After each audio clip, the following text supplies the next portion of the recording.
Competitive tutor आपको स्वागत स्वागत करुच्चे। आज आम देखिए मॉडर्न इंडिया पर। मॉडर्न इंडिया फास्ट अच्छा यूरोपियन मैंने भारत को प्रवेश कले। फास्ट पोर्तुगीज, डच, ब्रिटिश बा इंग्लिश, तापरे डेनिश और फ्रेंच। ये पांचटा पीडीबीटीएफ कोड ना अनुसार मन रख। फास्ट होती भास्कर दा गामा 1498 मसीह जलपथ कैप रूट यूरोप रु कैप रूट जलपथ रे आविष्कार कले यूरोप रु इंडिया को। जे फास्ट कालिकट रे पहुंचले। तापर पोर्तुगीज माने गोवा, डामन, बॉम्बे ये सब अधिकार करते मनकर 1498 मसीह आरंभ होता। डच माने भी मछलीपट्टनम रे तापर आसते। तापर ब्रिटिश माने जहांगीर के समय 1609 रे स्टार्ट करते माने फास्ट फैक्ट्री सुराट रे करते। तापर से बॉम्बे को शिफ्ट करते कि फास्ट फैक्ट्री सुराट एमानकर भी आउ फ्रेंच मानकर भी। ठीक है। नेक्स्ट हूँ आउ समय रे ब्रिटिश माने फास्ट थॉमस जो परमिशन मांगी 1615 1609 फैक्ट्री एस्टाब्लिशटा पचार। नेक्स्ट सुराट रे नेक्स्ट तुम डेंसियन फ्रेंच एटा तो एमानकर खाली सेरामपुर मन रखिपर। नेक्स्ट फ्रेंच मानकर फास्ट फैक्ट्री सुराट पर मछलीपट्टनम।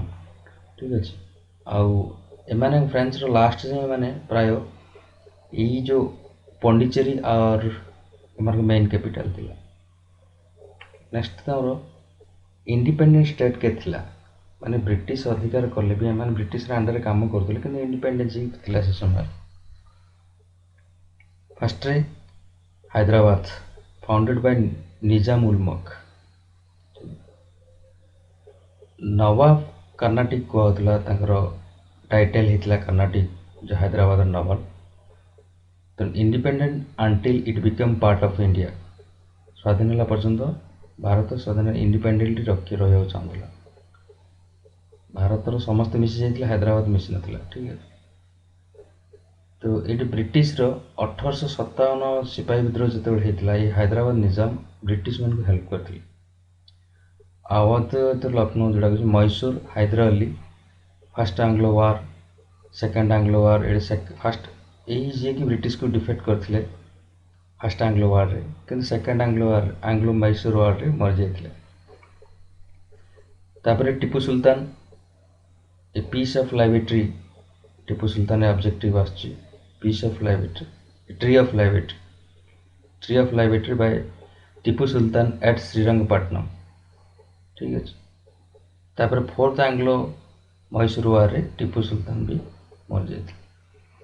नेक्स्ट हूँ आउ गोटे स्टेट हूँ बंगाल। सिराजुद्दौला 1757 सिराजुद्दौला थे बंगाल से से समय ब्रिटिश मैंने अटैक कर 1757 Plassey battle of Plassey battle of Palasi युद्ध होता जोटा एमाने कौन होते इंग्रेज माने सिराजुद्दौला को हरई आ मिर्जाफर को सीटे रखी इंग्रेज माने ब्रिटिश माने मिर्जाफर को रखी। तेणु Mir Jafar was the first nawab of Bengal. ठीक है। नवाब कहते पुआ मीर कासिम थे। किंतु 1764 पुणी कौन है मीर कासिम समस्त एलायंस कले माने गोटे संधि कर समस्त मिसिक गोटे एपटे मोगल रो एम्पायर सालाम टू और मीर कासिम और सिराजुद्दौला को डाकिकी समस्ते ब्रिटिश एग्नेस्ट आउ थे बैटल ऑफ बक्सर करते। ये भी हारी जाते समस्ते ब्रिटिश जीतला। ठीक है। तापर Robert Clive first governor Bengal कराला रॉबर्ट क्लाइव को 1765। 1764 सिपाही विद्रोह पर Robert Clive direct first governor हो गए बंगाल। एणु 1765 Robert Clive Bengal governor not governor general governor. ठीक है। एणु रॉबर्ट क्लाइव डुएल गवर्नमेंट करते अर्थात रेवेन्यू नब ये ब्रिटिश आउ निजाम पाखे जी निजाम राजा माने रे एडमिनिस्ट्रेशन जिते गुड़े स्टेट अच्छे। एणु Buxar war was the Buxar war पर इलाहाबाद संधि होता ये सब गोटे गोटे स्टेट मिसी मिसी गला ठीक अच्छे। नेक्स्ट 1857 सिपाही मुंशी बा सिपाही विद्रोह आर कारण थिला फर्स्ट हूँ नागपुर नाना साहेब को रिफ्यूज कराइला पेंशन देवाक आउ लखनऊ माल एडमिनिस्ट्रेशन माने कुशासन हूँ कहीकि कड़ा आनेक्सेड कराइला एंड झांसी वाज एनेक्सेड सब अधिकार करते सब झांसीटा अधिकार करते डॉक्टरिन लाप्स ने झांसी राणी पुओ जो नाला से पोष्य पुत्र ग्रहण करते इंग्रेज गवर्नमेंट मानलानी से कहला झांसीटा हूँ जार पुओ झील ना ब्रिटिश से राज्य तेणु डॉक्टरिन लाप्स को झांसी को नहीं गले डॉक्टरिन लाप्स माल एडमिनिस्ट्रेशन करके आवद्र को अधिकार कर देते तेणु इंडियन सोल्जर कम सालेरी पाते आउ किसी सोशल रिफॉर्म ब्रिटिश स्टार्ट करता जमती ब्रिटिश विडो रिमैरेज एबोलिशन सती सती प्रथा उठेवा गर्ल मान स्कूल को नेवा क्रिश्चियन मिशनरी ये सब इंडियन मैंने अनसाटिस्फाइड थे साटिस्फाई नथिले ठीक है। आउ पुणी आउ गोटे कारण हूँ मेन कारण है जी कि सोल्जर मान को इंडियन सैनिक मान को जोटा कि बीफ कैटरेज यूज करा दिखाला ठीक है। ये सब गुड़ाए कारण पचार था ऑप्शन थे प्रथम आउटब्रेक केतबेले मंगल पांडे को जिते हैंग करागला मंगल पांडे जिते गोटे मेजर को फायर कले एणु एम गोटे regiment army marriage regiment major को फायर कर देते मंगल पांडे तेणु हैंग कराला हैंगटा जो है तापर 10 मई 1857 सिपाही मैंने मेरठ रू स्टार्ट करते दिल्ली मार्च कले से जाकि बहादुर शाह 2 एटा मेन घटना शहनशाह ऑफ हिंदुस्तान डिक्लेयर करते बहादुर शाह 2 जी थे लास्ट मोगल एम्पायर ठीक है last Mughal empire Bahadur Shah 2। Next हूँ सप्रेसन किए केमती कले सब ब्रिटिश केमती कंट्रोल को आनला सेप्टेम्बर मई रु सेप्टेम्बर जाए कंट्रोल कर सेप्टेम्बर बेलू फास्ट दिल्लीटा कंट्रोल कले बहादुर शाह को उठेकरी रेंगुन पलैले राति राति लुचिकी एणु दिल्ली कंट्रोल कले जोहन निकोलसन और झांसी कैप्चर कर हग्रोज ठीक है हग्रोज झांसी कैप्चर करते ठीक है। रानी लक्ष्मी बैटल मर जाते युद्ध में मरले नाना साहेब कानपुर नाना साहेब और लखनऊ बा बेगम हजरत महल ये दिजन जाक पलैते नेपाल को तांतिया टोपे एक्जिक्यूटेड होते हत्या करते। नेक्स्ट कज ऑफ फेलर कारण हूँ यूनिट नाला कमन मोटिव नाला मिलिटारी इक्विपमेंट इंडिया से भल नाला सिपाही मानकर एंड नॉर्थ पार्ट रे ही यहाँ अन्य देशर चारिपटे चारिड़े होता केवल नॉर्थ पार्ट कि ये गोटे मुख्य जिनस 1857 विद्रोह रोचे हिंदू मुस्लिम यूनिट थिला ठीक है। नेक्स्ट हूँ इम्पैक्ट ऑफ रिवोल्ट इम्पैक्ट कौन पड़ा ब्रिटिश गवर्नमेंट उपर administration British India pass in the hand of British direct India administration British parliament नहीं गला रानी निजे देखिए ब्रिटिश ब्रिटेन रे गवर्नर जनरल उठेकरी भाइसरय पद आरंभ है 1857 जी गवर्नर जनरल थिला जोटा कि Bengal governor general of Bengal तापरे गवर्नर जनरल ऑफ इंडिया किंतु तापरे भाइसरय होगला 1857 पर डॉक्टरिन लाप्सटा जो थिला सेटा उठे divide and rule policy apply कले आउ व्हाइट सोल्जर इंग्रेज मानकर सैनिक बढ़ेले आउ जेते खर्च होता ये जो दमन कर सप्रेसन रे सब जगह खर्च इंडियन मान को बेयर कर ठीक है सब इंडियन मान देखते।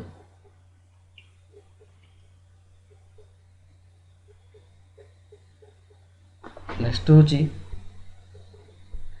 ओपिनियन ये जो वार ऊपर किए कौन ओपिनियन देते वीडी सावरकर कहते 1857 सिपाही मुंशी is the first war of independence and Malleson कहले सिपाही मिटनी एंड आरसी महमूदार कहते neither first nor nation nor war of independence ठीक है। नेक्स्ट आसो गवर्नर जनरल सिक्वेन्स देखा सिक्वेन्स पचारे क्या समय मेन इंपोर्टाट काम कौन होता पचार वारेन हेस्टिंग्स 1772 कथा कहूँ 1857 आगे पढ़ीदे कि 1772 मुझे स्टार्ट कर ब्रिटिश मैंने जिते धीरे धीरे आसुले 1772 1764 बक्सर युद्ध होता ସେତେବେଳେ ରବର୍ଟ କ୍ଲାଇଭ୍ ଥିଲେ, କିନ୍ତୁ ତାପରେ 1765 ଯାଏଁ ରବର୍ଟ କ୍ଲାଇଭ୍ ଥିଲେ। ହଁ, ସେ ଡୁଏଲ୍ ଗଭର୍ଣ୍ଣମେଣ୍ଟ ଆପ୍ଲାଏ କରିଥିଲେ, କିନ୍ତୁ 1772ରେ Warren Hastings first governor general of Bengal. Robert Clive ଥିଲେ ଗଭର୍ଣ୍ଣର ଅଫ୍ ବେଙ୍ଗଲ, କିନ୍ତୁ ଏଇଟା ହେଲା ଗଭର୍ଣ୍ଣର ଜେନେରାଲ ଅଫ୍ ବେଙ୍ଗଲ। ଫାଷ୍ଟରେ ବେଙ୍ଗଲ ଥିଲା, ତାପରେ ଦିଲ୍ଲୀ ଆଡ଼େ ଗଲେ। ଫାଷ୍ଟ ସୁପ୍ରିମକୋର୍ଟ କରିଥିଲେ, ଆଉ ଡୁଏଲ୍ ସିଷ୍ଟମଟା ହେଉଛି ରବର୍ଟ କ୍ଲାଇଭ୍ 1765ରେ ଲାଗୁ କରିଥିଲେ, ଏଇଟାକୁ ସେ ଉଠେଇଥିଲେ। ଆଉ ଏସିଆଟିକ୍ ସୋସାଇଟି ଅଫ୍ ବେଙ୍ଗଲ ତିଆରି କରିଥିଲେ। ଲର୍ଡ କର୍ଣ୍ଣୱାଲିସ୍, ଏଇଟା ହେଉଛି ପରମାନେଣ୍ଟ ସେଟଲମେଣ୍ଟ, ଚକବନ୍ଦି ଯୋଉଟା କହୁଛି। Created post judge and civil service of India, ଏଇଟା Cornwallis civil service of India ଆରମ୍ଭ କରିଥିଲେ, father of civil service of India. Wellesley କରୁଛି ସବସିଡିଆରୀ ସାମନ୍ତ ସନ୍ଧି, ଯୋଉଟା ସବସିଡିଆରୀ ଆଲାଏନ୍ସ, ଅର୍ଥାତ୍ to pay subsidy by the ruler of for maintenance of British for allying in Indian state। ତେଣୁ British ସରକାରର ଯେତେ ମେଣ୍ଟେନାନ୍ସ କାମ ବା ବ୍ରିଟିଶର ଗୋଟେ ଫୋର୍ସ ଗୋଟେ ରହିବ କୋଉଠି, ସବୁ ଷ୍ଟେଟ୍ ମାନଙ୍କରେ ରହିବ, କିନ୍ତୁ ସେ ଷ୍ଟେଟ୍ର ବ୍ରିଟିଶର ଫୋର୍ସର ଯାହା ଖର୍ଚ୍ଚ ସେ ଷ୍ଟେଟ୍ ଗଭର୍ଣ୍ଣମେଣ୍ଟ ସବୁ ଦେବେ। ଏଇଟା ଗୋଟେ ହେଉଛି ସାମନ୍ତ ସନ୍ଧି କହୁଛନ୍ତି, ସବସିଡିଆରୀ ଆଲାଏନ୍ସ। ତେଣୁ ଫାଷ୍ଟରେ ରାଜି କରାଇଥିଲେ କି ହାଇଦ୍ରାବାଦର ନିଜାମ, ସେକେଣ୍ଡରେ ଆୱାଧର ରାଜିଆକୁ ବାଧ୍ୟ ମାନେ, ଠିକ୍ ଅଛି। ତାପରେ ଫୋର୍ଟ ୱିଲିୟମ କଲେଜ ୱେଲସେଲିଙ୍କ ସମୟରେ ହେଇଥିଲା, ଫେମସ୍ ବେଙ୍ଗାଲ ଟାଇଗର ୱେଲସେଲିଂ କୁହାଯାଉଛି। ନେକ୍ସଟ ୱିଲିୟମ ବେଣ୍ଟିକ, ଇଏ ହେଉଛି first governor general of India. ବର୍ତ୍ତମାନ ବଙ୍ଗାଲ ଥିଲା, ଗଭର୍ଣ୍ଣର ଜେନେରାଲ ଅଫ୍ ବଙ୍ଗାଲ ଥିଲା, କିନ୍ତୁ ଗଭର୍ଣ୍ଣର ଜେନେରାଲ ଅଫ୍ ଇଣ୍ଡିଆ ପଚାରିଲେ ବେଣ୍ଟିକ ହଉ, ଗଭର୍ଣ୍ଣର ଜେନେରାଲ ଅଫ୍। ତେଣୁ father of modern western education ପାଇଁ ଫେମସ୍ ୱିଲିୟମ ବେଣ୍ଟିକ। ଆଙ୍କ ସମୟରେ ସତୀ ପ୍ରଥା ଉଠା ହେଇଥିଲା, ଏଣୁ ମେଡ଼ିକାଲ କଲେଜ କଲକତାରେ ଷ୍ଟାର୍ଟ କରିଥିଲେ। ଡେଲହାଉସିଙ୍କର ମେନ୍ ହେଉଛି LDDL code, doctrine of loves, ଠିକ୍ ଅଛି। 1856 ଏଇଟାକୁ ଲାଗୁ କରିଥିଲେ ଡେଲହାଉସି ସମୟରେ, ଠିକ୍ ଅଛି। ଏଇଟାକୁ ପରେ ଉଠା ହେଇଗଲା 1857, ତା ପରେ ଉଠାଇ ଦେଇଥିଲେ। ତାପରେ ମେନ୍ ହେଉଛି railway, postal, Telegraph, PWD, Roorkee engineering କଲେ। ଏଇ ଗୁଡ଼ାଏ ଜିନିଷ ଡେଲହାଉସିଙ୍କ ସମୟରେ ହେଇଛି। 1848ରୁ 56 ଭିତରେ ଗୁଡ଼ାଏ ଡେଭଲପମେଣ୍ଟ ହେଇଛି। ଲର୍ଡ କ୍ୟାନିଙ୍ଗସ୍, ଏଣୁ ବର୍ତ୍ତମାନ 1857 ହେଇଗଲା, ବର୍ତ୍ତମାନ ଭାଇସରୟ ପଦ ଆରମ୍ଭ ହେଇଗଲା, viceroy of India. First viceroy ହେଉଛି ଲର୍ଡ କ୍ୟାନିଙ୍ଗ, ଠିକ୍ ଅଛି, first viceroy.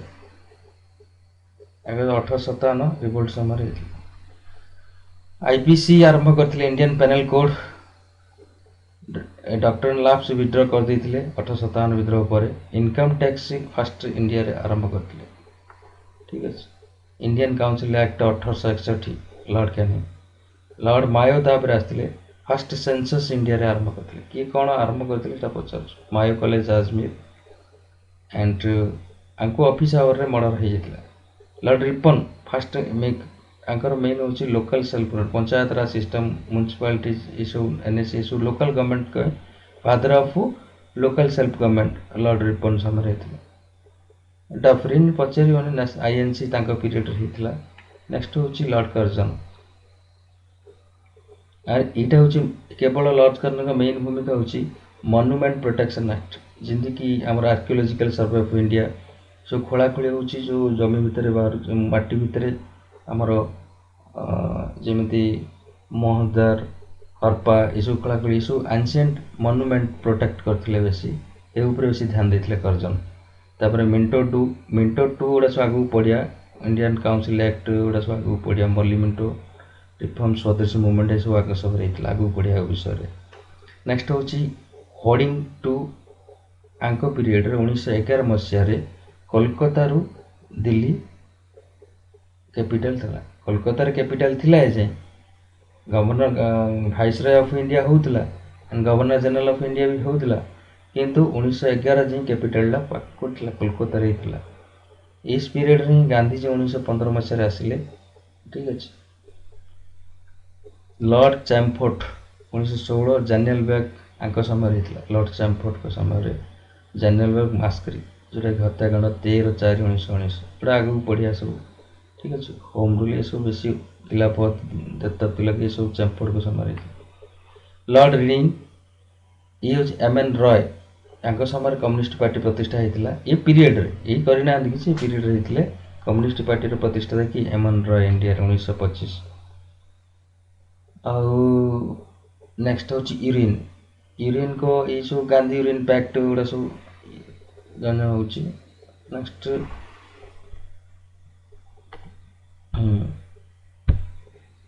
Wellington 1935 government of India act Poona pact ठीक है लॉर्ड लिथिग्लो फास्ट जनरल इलेक्शन यहाँ सब पचार फास्ट जनरल इलेक्शन लिथिग्लो आरंभ कर सब फरवर्ड ब्लॉक ये करना फरवर्ड ब्लॉक किए सुभाष चंद्र बोस ये पीरियड होता ठीक है 1939 deliverance Muslim August offer quit India movement 1942 1939 Harpura session Congress declare complete the independence next हूँ लॉर्ड वेवली राजाजी फॉर्मूला 1944 1940 एटा को मसीह एटा सब पचार ठीक है डिटेल्स गोटे गोटे पढ़ा लॉर्ड माउंटबेटन लास्ट ब्रिटिश वाइसरय जो वाइसरय ऑफ इंडिया ये लास्ट होती लॉर्ड ये governor fast free India governor general तेणु 1847 मसीहा अगस्ट 15 भारत स्वाधीन हेले भी माउंटबेटन ही थिले स्वाधीन है श्री राजगोपाल चारी को दायित्व दिगला से पुणी 1948 21 जून रु जानुरी 25 1950 पर्यंत श्री राजगोपालचारी रहिले कारण गवर्नर जनरल ही थिला जेदिन संविधान लागू है जानुरी 26 1950 से दिन गवर्नर जनरल पुणी हटिगला ठीक है नेक्स्ट हूँ सोशल एंड कल्चरल अपराइजिंग ये पीरियड कौन कौन होती मॉडर्न इंडिया रे ब्राह्म समाज पूर्व था ब्राह्म सभा 1828 सभा पचारे 1828 समाज पचारे 1830 ठीक है प्रथम सभारू समाज राजा दीड जगह राजा राममोहन राय ठीक अच्छे राजा राममोहन राय या पूर्व अमित आत्मीय सभा करते 1814 कि ये दुटा पचार 1828 ब्राह्म सभा 1830 ब्राह्म समाज ठीक है आंकर मेन उद्देश्य थिला एबुलेशन ऑफ सतीदाह प्रथा उठेबा संस्कृत सिस्टम को ही विरोध करते हिंदू कॉलेज वेदांत कॉलेज ये सब ब्राह्म समाज मेन लीडर माने देवेंद्र नाथ टागोर केशव चंद्र सेन माने आर्य समाज हूँ दयानंद सरस्वती 1875 बॉम्बे आरंभ होता आंकर मोटो मेन हूँ गो बैक टू वेद ये सब पचार गो बैक टू वेद कि इंडिया फॉर इंडियंस किए कहते ये दयानंद सरस्वती मोटो बही जाक था सत्यार्थ प्रकाश वेद भाष्यम वेद ये सब DAV college DAV English medium school जो है और गुरुकुल पाठशाला ये सब आरंभ होता आम सब शुद्धि मूवमेंट किए करते Dayanand Saraswati non Hindu to Hinduism कराया लाल लाजपत राय स्वामी श्रद्धानंद ये सब होती आर्य समाज मेन लोक नेक्स्ट हूँ रामकृष्ण मिशन बाय स्वामी विवेकानंद रामकृष्ण परमहंस 1857 यहाँ प्रतिष्ठा होता रामकृष्ण परमहंस डेथ पर यहाँ प्रसाद रामकृष्ण मिशन तैयारी करते विवेकानंद 1893 मसीह चिकागो जाइए आर चिकागो भाषण ठीक अच्छे और 2 पेपर दीटा मेन पेपर हूँ Prabuddha Bharat and Udbodhan main paper by Vivekananda is women Vivekananda पर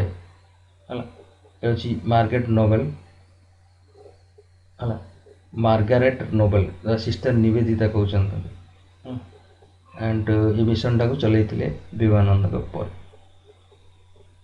आयरलैंड इरिश वुमेन नेक्स्ट प्रार्थना समाज किए स्थापन करते एमजी रानाडे वेद समाज ब्राह्म समाज जोटा कि सी ब्राह्म समाज ऑफ साउथ को वेद समाज कहते हूँ श्रीधरलु नायडू वेद समाज तार हूँ कुका मुवमेंट 1841 एटा छोट छोट अपराइजिंग कौच बर्तमान विद्रोह छोट छोट होता ये सब हूँ बर्तमान अपराइजिंग आसला है एणु 1841 भाई बालक सिंह एंड बाबा राम सिंह एम प्रतिष्ठा होता कुका मुवमेंट थियोसॉफिकल सोसाइटी आनी बेसंत ठीक है हेडक्वार्टर था आडियार तमिलनाडु सेंट्रल हिंदू यूनिवर्सिटी बा बीएचयू किए स्थापन करते 1916 मसीह किए ଏ ସରି 1898 ମସିହାରେ ସେଣ୍ଟ୍ରାଲ ହିନ୍ଦୁ କଲେଜ ଏଇଟା ଥିଲା, ତା ନାଁ ପରେ BHU ହେଇଗଲା, ବନାରସ ହିନ୍ଦୁ ୟୁନିଭର୍ସିଟି। ଠିକ୍ ଅଛି। Next servant society, Indian society, Gopal Krishna, ଏସବୁ ଗୋଟେ ଗୋଟେ ଏମାନଙ୍କର ସୋସିଆଲ ରିଫର୍ମ ପାଇଁ କାମ ଜାଗା ଗୁଡ଼ା ସବୁ ହେଉଛି। Bharat Stri Mandal, first women organisation of India, Bharat Stri Mandal 1910 ବାय Sarala Devi Choudhury. ଠିକ୍ ଅଛି।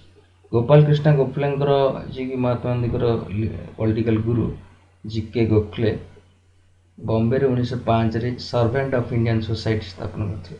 ରାଜସ୍ୱାମୀ ମୁଭମେଣ୍ଟ ବାଇ ତୁଳସୀରାମ, ଗୋଟେ ଖୁଦାଇ ଖିଦମତକର ମୁଭମେଣ୍ଟ, ଖାନ ଅବଦୁଲ ଖାନ ଗଫର 1929ରେ ଏଇଟା ସବୁ ହେଇଥିଲା। ଏଇଟା ପୁରା ଏଣ୍ଟାର ମଡର୍ଣ୍ଣ ଇଣ୍ଡିଆର କୁହାଯାଉଛି। ଠିକ୍ ଅଛି। ଏସବୁ ଖାନ ଅବଦୁଲ ଖାନ ଗଫର ମାନଙ୍କର ମୁଭମେଣ୍ଟ ହେଇଥିଲା କ'ଣ 1929ରେ, ଖୁଦାଇ ଖିଦମତକର ମୁଭମେଣ୍ଟ। ନେକ୍ସଟ ହେଉଛି କାଷ୍ଟ ଆଣ୍ଡ ଟ୍ରାଇବାଲ୍ ମୁଭମେଣ୍ଟ। ଗୋଟେ ଛୋଟ ଛୋଟ କାଷ୍ଟ ମାନଙ୍କର ଯେଉଁ ଟ୍ରାଇବାଲ୍ ଆଦିବାସୀ ଜନଜାତି ମାନଙ୍କର ଯେଉଁ ବିଦ୍ରୋହ କରିଥିଲେ ହେଉଛି ହରିଜନ ସେବକ ସଂଘ। ଫାଷ୍ଟରେ ଗଠନ ହେଇଥିଲା 1932 ପୁନେ ବାଇ ମହାତ୍ମା ଗାନ୍ଧୀ। ଚୌରା ଅପରାଇଜିଂ ହେଇଥିଲା ବେଙ୍ଗାଲ ଆଣ୍ଡ ବିହାରରେ। କେଉଁ ଜାତି ମାନେ କେଉଁ ଏରିଆର ସେଇଟା ପଚାରେ। କୋଲା ଅପରାଇଜିଂ ଗୁଜରାଟ, ଭିଲ୍ ମାନଙ୍କର ୱେଷ୍ଟର୍ଣ୍ଣ, ରାମ୍ପା ମାନଙ୍କର କୋଷ୍ଟାଲ ଆନ୍ଧ୍ରା, ଖାସି ମାନଙ୍କର ଓଡ଼ିଶା, କୁକି ହେଉଛି ମଣିପୁର, ଗାଇଡୁଲି ତାଙ୍କର ରାଣୀ, ସିଂପୋ ଏ ମହାତ୍ମା ଗାନ୍ଧୀକି ଡାକିଥିଲେ Manipur, Singpho rising Assam, Munda revolt Chotanagpur, Kandh rising, ଏସବୁ ବିଦ୍ରୋହ ଯାହା ସବୁ ଗୋଟେ ଗୋଟେ କରିଛନ୍ତି। ଏଇଟା ଓଡ଼ିଶା କନ୍ଧମାଳ। Bhil rising south Rajasthan. ଏଇ ନେକ୍ସଟ ହେଉଛି ଆଲିଗଡ଼ ମୁଭମେଣ୍ଟ, ସୈୟଦ ଅହମ୍ମଦ ଖାନ 1875ରେ ସେ AMU ସ୍ଥାପନ କରିଥିଲେ ମୁସଲିମ ମାନଙ୍କୁ ମଡର୍ଣ୍ଣ ଏଜୁକେସନ ଦେବା ପାଇଁ। ଆଲିଗଡ଼ ମୁସଲିମ ୟୁନିଭର୍ସିଟି ପରେ ହେଲା ତା ନାଁ ହେଉଛି ଆଲିଗଡ଼ ସ୍କୁଲ 1875। ଆହାର ମୁଭମେଣ୍ଟ, ଏଇଟା ଯିଏ ଆଲିଗଡ଼ ମୁଭମେଣ୍ଟ ଆରମ୍ଭ କରିଥିଲେ ସୈୟଦ ଅହମ୍ମଦ, ତାଙ୍କ ବିରୋଧରେ ରିଜା ଖାନ ଆଣ୍ଡ ଅଲି ବ୍ରଦର୍ସ ଏମାନେ ଆଲିଗଡ଼ ମୁଭମେଣ୍ଟକୁ ବିରୋଧ କରିଥିଲେ। ଠିକ୍ ଅଛି। ନେକ୍ସଟ ହେଉଛି ଇଣ୍ଡିଆନ୍ ନ୍ୟାସନାଲ ମୁଭମେଣ୍ଟ କେମିତି ଆରମ୍ଭ ହେଲା। ଫାଷ୍ଟରେ 1885 କେମିତି ଧୀରେ ଧୀରେ ବଢ଼ିଲା ମୁଭମେଣ୍ଟ, ସେଇ ସିକ୍ୱେନ୍ସଟା କୁହାଯାଉଛି। 1885 ଆଲାନ ଅକ୍ଟାଭିଆନ୍ ହ୍ୟୁମ୍, ଗୋଟେ ରିଟାୟାର୍ଡ ସିଭିଲ ସର୍ଭେଣ୍ଟ ବ୍ରିଟିଶର, ଫାଷ୍ଟରେ ସେ ଚାହୁଁଥିଲେ INC ତିଆରି କରିବା ପାଇଁ, ଇଣ୍ଡିଆନ୍ ନ୍ୟାସନାଲ। ସେ ଦୁଇଟା ପାର୍ଟି ହେଲା, ନ୍ୟାସନାଲ କନଫରେନ୍ସ ଆଉ ଇଣ୍ଡିଆନ୍ ନ୍ୟାସନାଲ କନଫରେନ୍ସ। ଠିକ୍ ଅଛି। ଏ ଦୁଇଟା ପାର୍ଟି ମିଶିଲେ, ନ୍ୟାସନାଲ କନଫରେନ୍ସ ଆଉ ଇଣ୍ଡିଆନ୍ ନ୍ୟାସନାଲ କନଫରେନ୍ସ, ଏ ଦୁଇଟା ମିଶିକିରି, ଠିକ୍ ଅଛି, ଏ ଦୁଇଟା ମିଶିକିରି ଗୋଟେ ନୂଆ ପାର୍ଟି ଗଠନ ହେଲା, ସେଟା ହେଉଛି INC, ନ୍ୟାସନାଲ କନଫରେନ୍ସ, ଏଇଟା ଏଲ୍ ପରେ କମା ଆସିବ, ଆଣ୍ଡ ଇଣ୍ଡିଆନ୍ ନ୍ୟାସନାଲ କନଫରେନ୍ସ। ଠିକ୍ ଅଛି। ଏ ଦୁଇଟା ମିଶିକିରି ହେଲା। ଫାଷ୍ଟରେ ହେଇଥିଲା ପୁନେରେ ହେବାର ପ୍ରୋଗ୍ରାମ ଥିଲା, ମୁମ୍ବାଇ ସେଇଟା କରାହେଲା। ମୁମ୍ବାଇର କେଉଁ କଲେଜରେ ହେଇଥିଲା ତା ପଚାରୁଛି। ଫାଷ୍ଟ INCର ବୈଠକ, ଠିକ୍ ଅଛି, ପୁନେରେ ହେବାର ଥିଲା। ପୁନେରେ କଲେରା ହେବାରୁ ବର୍ତ୍ତମାନ କେଉଁଠି ହେଲା, ତେଜପାଲ ସାଂସ୍କ୍ରିଟ କଲେଜ ଆଉ ମୁମ୍ବାଇ। ଫାଷ୍ଟ ପ୍ରେସିଡେଣ୍ଟ ଥିଲେ WC ବାନାର୍ଜୀ। ହେଲା, 72ଟା ଡେଲିଗେଟ୍ ଆସିଥିଲେ ବିଭିନ୍ନ ଜାଗାରୁ। ମଡରେଟ୍ ଫେଜ୍, ଏଇଟା ଦୁଇଟା, ମଡରେଟ୍ ଫେଜ୍, ଏକ୍ସପେରିମେଣ୍ଟ ଫେଜ୍। ଫାଷ୍ଟରେ ମଡରେଟ୍ ଫେଜ୍ ଥିଲେ, ଏମାନେ ହେଉଛି ସାମ୍ବିଧାନିକ ଉପାୟରେ ସରକାରକୁ ପିଟିସନ କରିକି କାମ ହାସଲ କରିବା। କିନ୍ତୁ ଏମାନଙ୍କ ଲିଡର ମାନେ ଗୁଡ଼ାଏ ରାସବିହାରୀ ଘୋଷ, ମଧୁସୂଦନ ଦାସ, MG ରାନାଡେ, ଏଇଠି ପ୍ରାର୍ଥନା ସମାଜ ନା MG Ranade, AO Hume, Nair, GK Gokhale, ଏସବୁ ଆସୁଛନ୍ତି ମଡରେଟ୍ ଗ୍ରୁପକୁ। ଏମାନେ ଡିଷ୍ଟର୍ବାନ୍ସ କରିବେନି, ପିସଫୁଲରେ କନଷ୍ଟିଟ୍ୟୁସନ ୱେରେ ଏମାନେ ପିଟିସନ କରିବେ ବ୍ରିଟିଶ ଗଭର୍ଣ୍ଣମେଣ୍ଟକୁ। ଏକ୍ସଟ୍ରିମିଷ୍ଟ ଫେଜ୍ ଯେଉଁମାନେ ଡିସାଟିସ୍ଫାକ୍ସନ ୱିଥ୍ ମେଥଡ଼ ଆଣ୍ଡ ଆଚିଭମେଣ୍ଟ, ଏମାନେ ଝଗଡ଼ା କରିକି ବି କରିପାରନ୍ତି, ଡିସାଟିସ୍ଫାକ୍ସନ ମେଥଡ଼ରେ କରିବେ। କିନ୍ତୁ ଏଇ ମେଥଡ଼ ବି ତାଙ୍କର ଅଲଗା ଥିଲା, ଦୁଇଟି ଯାକ ଦେଶାତ୍ମକ। ଠିକ୍ ଅଛି। ଲିଡର ହେଉଛନ୍ତି କିଏ, ଲାଲ ଲାଜପତ ରାୟ, ବାଲ ଗଙ୍ଗାଧର ତିଲକ, ଆଉ ବିପିନ ଚନ୍ଦ୍ର ପାଲ, ଆଉ ଅରବିନ୍ଦ ଘୋଷ, ଟି ପ୍ରକାଶନ, ଚିଦାମ୍ବରମ ପିଲ୍ଲାଇ, ଏମାନେ ହେଉଛନ୍ତି ସବୁ ଏକ୍ସଟ୍ରିମିଷ୍ଟ ଫେଜ୍ର। ନେକ୍ସଟ ହେଉଛି ପାର୍ଟିସନ ଅଫ୍ ବେଙ୍ଗାଲ। 1905 ମସିହାରେ ଲର୍ଡ କର୍ଜନଙ୍କ ସମୟରେ ଡିଭାଇଡ୍ ଆଣ୍ଡ ରୁଲ୍ ପଲିସି ହେଲା on ground of Hindu western, Muslim western. ଇଏ କହୁଛନ୍ତି वेस्टर्न और ईस्टर्न रो मेजोरिटी एरिया से अनुसार पार्टी बेंगल को पार्टीशन कले 1905 बंगभंग ठीक है बंगटा भांगला वेस्टटा हूँ वेस्ट बेंगल आम कहूँ ईस्टा कहते मुस्लिम एरिया से तेणु आर एन टागोर से समय लिखिले गीत आमर सोनार बांग्ला जोटा कि बांग्लादेश वर्तमान नेशनल आंथम 1971 मसीह बांग्लादेश एक्सेप्ट करते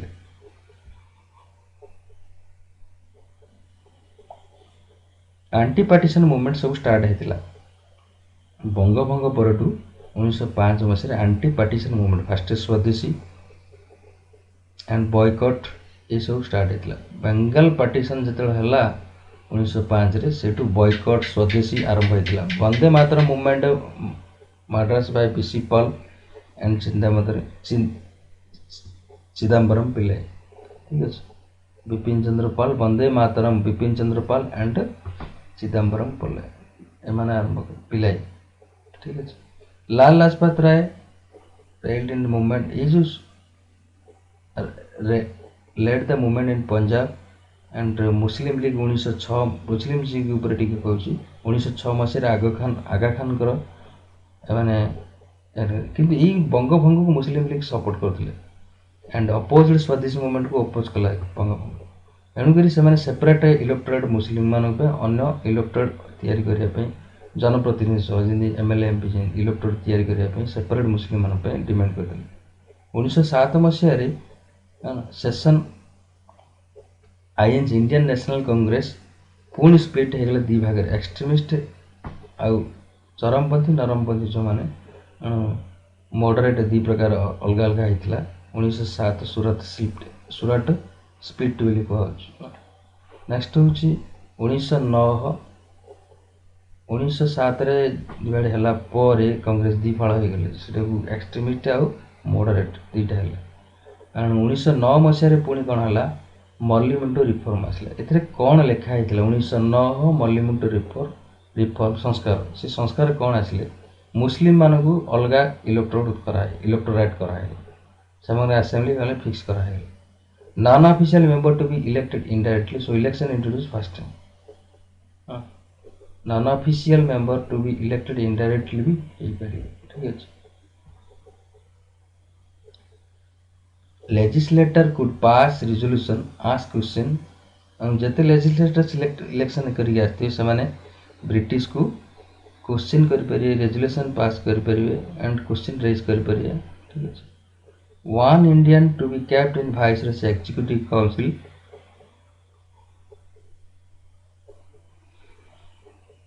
वाइसरॉय जो इंडियन वाइसरॉय एग्जीक्यूटिव काउंसिल जी रही है गोटे इंडियन मेंबर रहा सब टी संस्कार आनी ठीक है और इम्प्रूव करे किंतु यहाँ फाइनाल नाला नेक्स्ट हूँ गदर रेवल्यूशन पार्टी गदर पार्टी ठीक है गोटे रेवल्यूशन पार्टी विद्रोह पार्टीटा याकर हूँ अंग्रेजी राज की दुश्मन गदर मान 1913 होता Indian revolution USA and Canada आरंभ होता इंडिया को स्वाधीन देवाई एक्चुअली तार हेडक्वार्टर हूँ गोटे सान फ्रांसिस्को पचार गदर पार्टी हेडक्वार्टर गोटे सान फ्रांसिस्को ठीक है प्राय सब पंजाबी चाषी मैंने आउ सोल्जर रिटायर्ड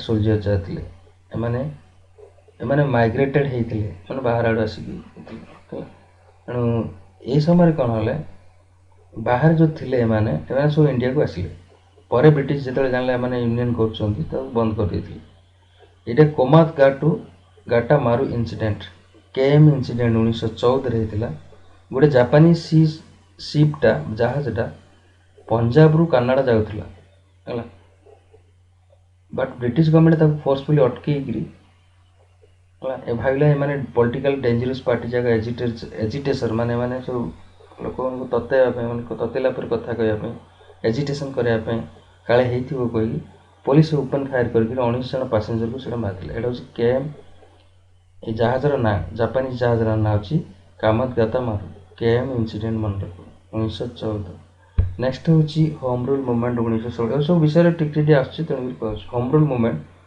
एणु एटा गोटे सोशल पॉलिटिकल रिफॉर्म होता मेन रिलेटेड थे तिलक महाराष्ट्र कर्णाटक संबंध में एनिमेशन पुणी रेस्ट ऑफ इंडिया देखुले बाकी सब एणु ये दुईट जाक मुस्लिम लीग या मुस्लिम लीग सपोर्ट करथिला 1916 होम रूल मूवमेंट।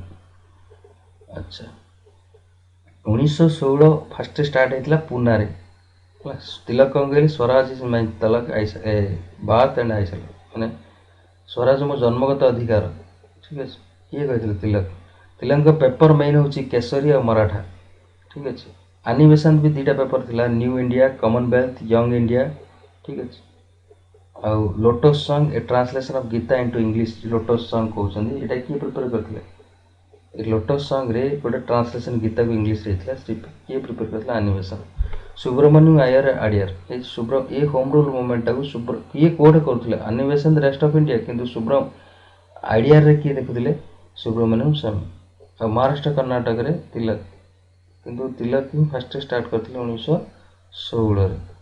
नेक्स्ट होची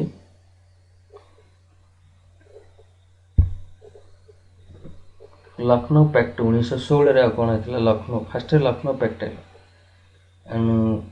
जो 1907 मैंने सुरट अलग होते पुणी लखनऊ रे रियूनाइटेड हो गले common policy demanded is extremist और मॉडरेट दुई जाक रियूनाइट हेले लखनऊ पैक्ट रे एणु पॉलिटिकल डिमांड आईएनसी और मुस्लिम लीग भितर कॉमन कले एम दी जन भितर कौन कॉमन अच्छी एणु INC accepted INC Indian National Congress accept करदेला ठीक अच्छी मुस्लिम मान को अलग इलेक्टोरेट दिज्व माने अलग सीट दिज्व तेणु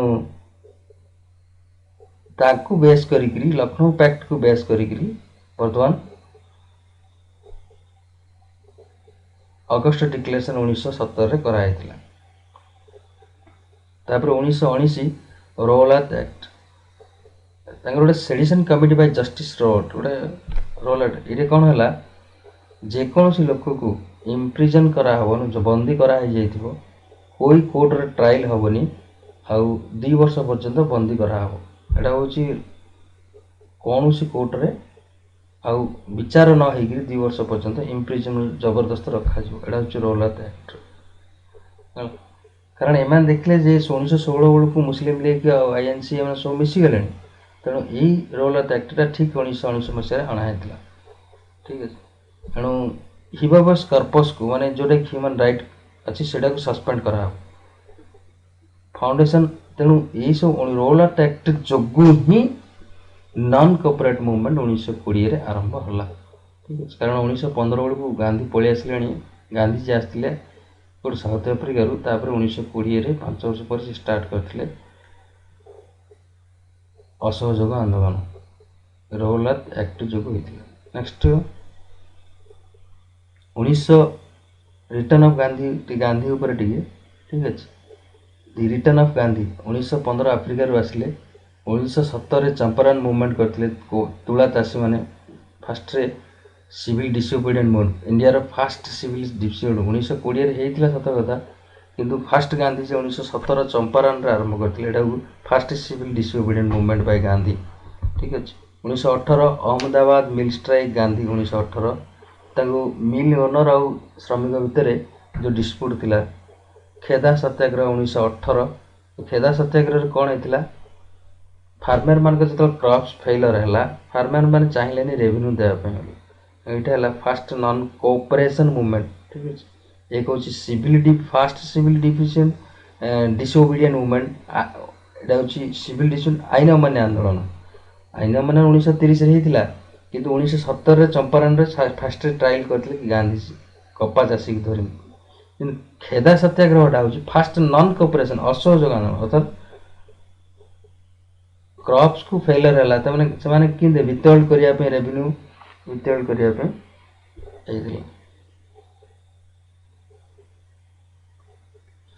नेक्स्ट हूँ गांधीजी के 3टा 17 18 ये 3टा आसुची 15 आसिले 17 इंडिगो प्लांटेर्स आउ 1918 अहमदाबाद मिल स्ट्राइक एंड 1918 दुईटा खेदा सत्याग्रह तापर जानियल बैग मास्क्रिव रोलात एक्ट जो 1919 रे लागू करा हला बिना कोर्ट ट्रायल रे जाकू जेकोन समय रे 2 वर्ष पे जेल पठाए गला।